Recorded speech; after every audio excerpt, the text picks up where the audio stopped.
one of the most disciplined army in the world and one of the best intelligence agencies in the world, I think Pakistan would have gone down. Was the forcible snatching of the mortal remains of the great Kashmiri leader, Sayyid Ali Shah Gilani. The only reason we suffered so much was because we became an ally of the US, of the coalition in the war against Afghanistan, where there were attacks being conducted from Afghan soil into Pakistan. Mr. President, Islamophobia is another pernicious phenomena that we all need to collectively combat. In the aftermath of the 9/11 terrorist attacks, terrorism has been associated with Islam by some quarters. This has increased the tendency of right-wing, xenophobic and violent nationalists, extremists and terrorist groups to target Muslims. The UN Global Counter-Terrorism Strategy has recognized these emerging threats. We hope the Secretary General's report will focus on these new threats of terrorism posed by Islamophobes and right-wing extremists. I call on the Secretary General to convene a global dialogue on countering the rise of Islamophobia. Our parallel efforts at the same time should be to promote interfaith harmony, and they should continue. Mr. President, the worst and most pervasive form of Islamophobia now rules India. The hate-filled Hindutva ideology propagated by the fascist RSS BJP regime has unleashed a reign of fear and violence against India's 200 million Muslim strong community. Mob lynching by cow vigilantes, frequent pogroms such as the one in New Delhi last year, discriminatory citizenship laws to purge India of Muslims, and a campaign to destroy mosques across India and obliterate its Muslim heritage and history are all part of this criminal enterprise. New Delhi has also embarked on what it ominously calls the final solution for Jammu and Kashmir dispute. It has undertaken a series of illegal and unilateral measures in occupied Jammu and Kashmir since 5th August 2019. It has unleashed a reign of terror by an occupation force of 900,000. It has jailed senior Kashmiri leadership, imposed a clampdown on media and internet, violently suppressed peaceful protest, abducted 13,000 young Kashmiris and tortured hundreds of them.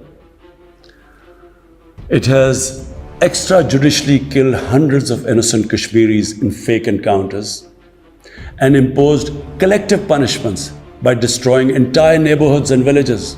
We had unveiled a detailed dossier on gross and systematic violations of human rights by the Indian security forces in occupied Jammu and Kashmir. This repression is accompanied by illegal efforts to change the demographic structure of the occupied territory and transform it from a Muslim majority into a Muslim minority. Indian actions violate the resolutions of the United Nations Security Council on Jammu and Kashmir. The resolutions clearly prescribe that the final disposition of the disputed territory should be decided by its people through a free and impartial plebiscite held under the UN auspices.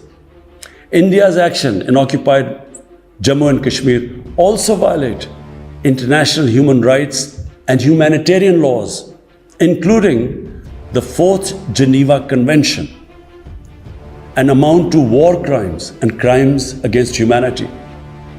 It is unfortunate, very unfortunate, that the world's approach to violations of human rights lack even-handedness and even are selective.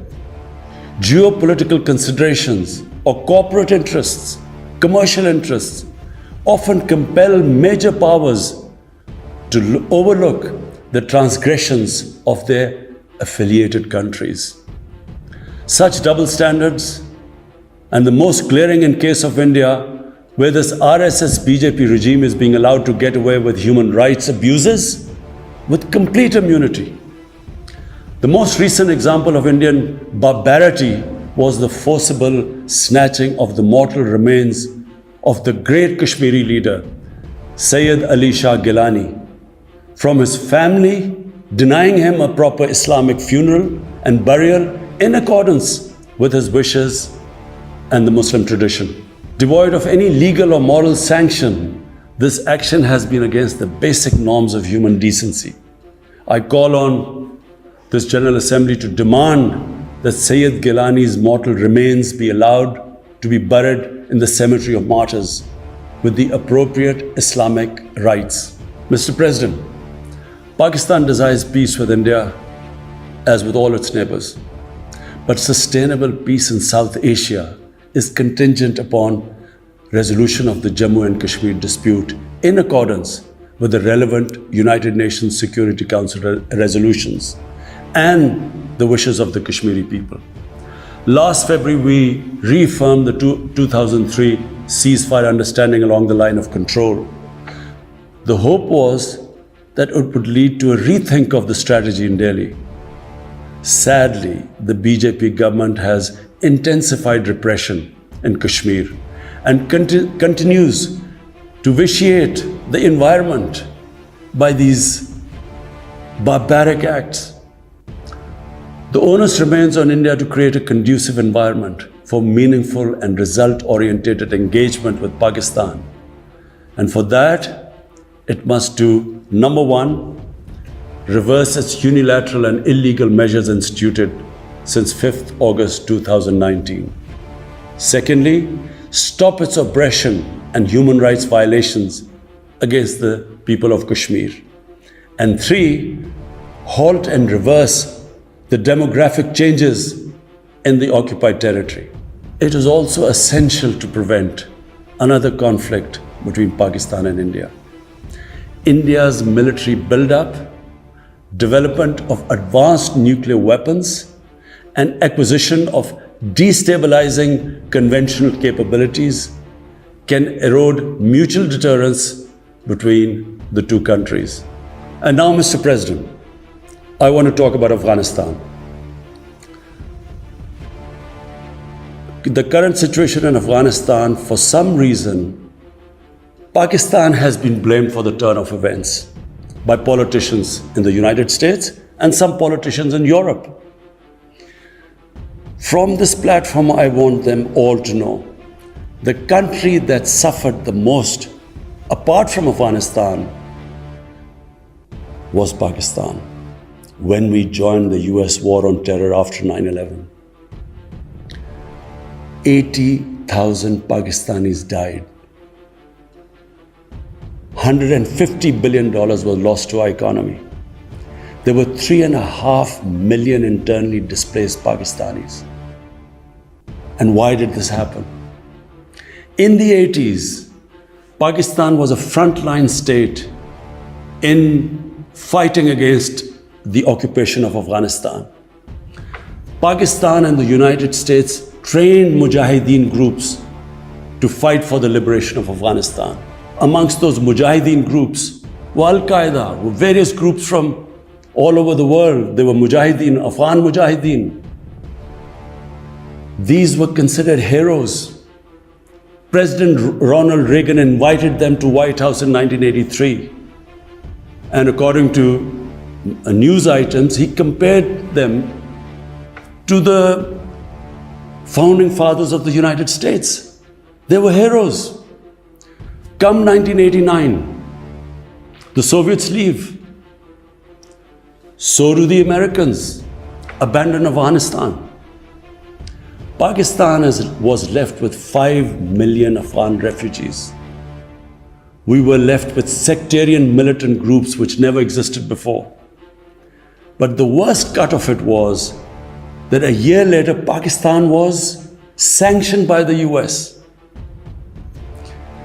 We felt used.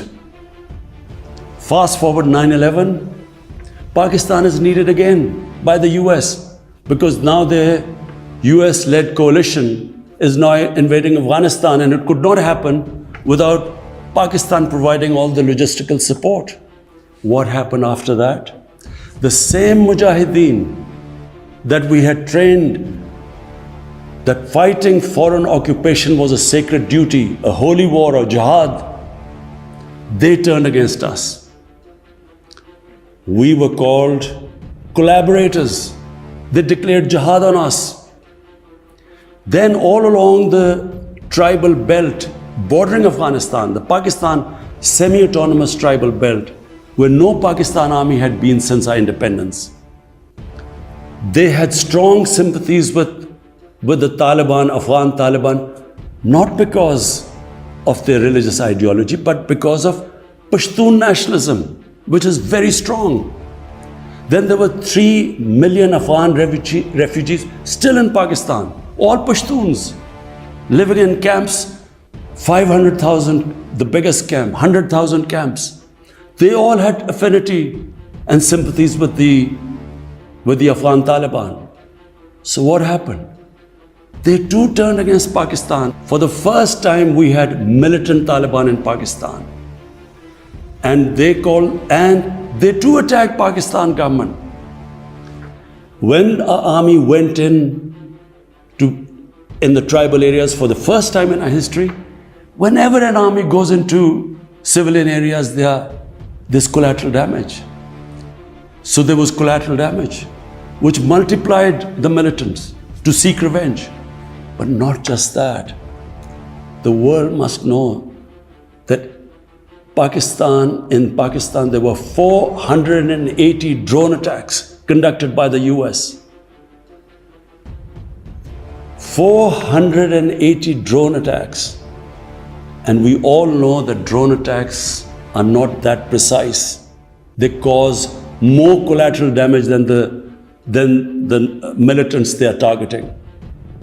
So, who did the people whose relatives were being killed? Who did they seek revenge? Against Pakistan. Between 2004 and 2014, there were 50 different militant groups attacking the state of Pakistan. At one point, people like us were worried that will we survive this? There were bombs going all over Pakistan. Our capital was like a fortress. Had it not been for one of the most disciplined army in the world and one of the best intelligence agencies in the world, I think Pakistan would have gone down. So when we hear this at the end, there's a lot of worry about in the US about taking care of the people who helped them, the interpreters and everyone who helped the US. What about us? The only reason we suffered so much was because we became an ally of the US, of the coalition in the war against Afghanistan, where there were attacks being conducted from Afghan soil into Pakistan. At least there should have been a word of appreciation. But rather than appreciation, imagine how we feel when we are blamed for the turn of events in Afghanistan. After 2006, it became apparent to everyone who understood Afghanistan's history that there would be no military solution in Afghanistan. I went to the US, I spoke to think tanks, I met at the time Senator Biden, Senator John Kerry, Senator Harry Reid. I tried to explain to them that there would not be any military solution and political settlement was the way to go forward. No one understood then. And unfortunately, in trying to force a military solution is where US went wrong. And if today,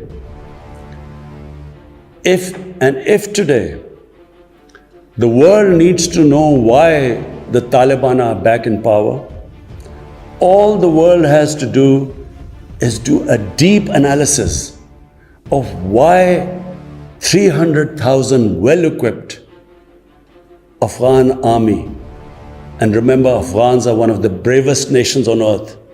Why did this 300,000 Afghan army give up without a fight? The moment a deep analysis of this is done, the world would know why the Taliban are back in power, and it's not because of Pakistan. So, Mr. President, right now, the whole world community should think, what is the way ahead? There are two paths we can take. If we neglect Afghanistan right now, according to the UN, half the people of Afghanistan are already vulnerable. And by next year, almost 90% of people in Afghanistan will go below the poverty line. There's a huge humanitarian crisis looming ahead. And this will have serious repercussions, not just for the neighbors of Afghanistan, but it will have repercussions everywhere if a destabilized, a chaotic Afghanistan again becomes a safe haven for international terrorists. The reason why the US came to Afghanistan in the first place. So therefore, there is only one way to go. We must strengthen this current government, stabilize it for the sake of the people of Afghanistan. What have the Taliban promised? They will respect human rights. They will have an inclusive government. They will not allow this soil to be used by terrorists. And they have given amnesty. Now, if the world community incentivizes them, encourages them to walk this talk, it will be a win-win situation for everyone. Because these are the four things that in Doha, when the US was talking to the Taliban, these were the conditions the dialogue was all about. So if the world can incentivize them to go this direction, then after all, this 20-year of presence, of coalition presence in Afghanistan would not be wasted, because Afghan soil would not be used for international terrorism. So I end my talk, Mr. President, by urging everyone that this is a critical time for Afghanistan. You cannot waste time. Help is needed there. Humanitarian assistance has to be given there immediately. And the Secretary General of the United Nations has taken bold steps. I urge you to mobilize the international community and move in this direction. Thank you.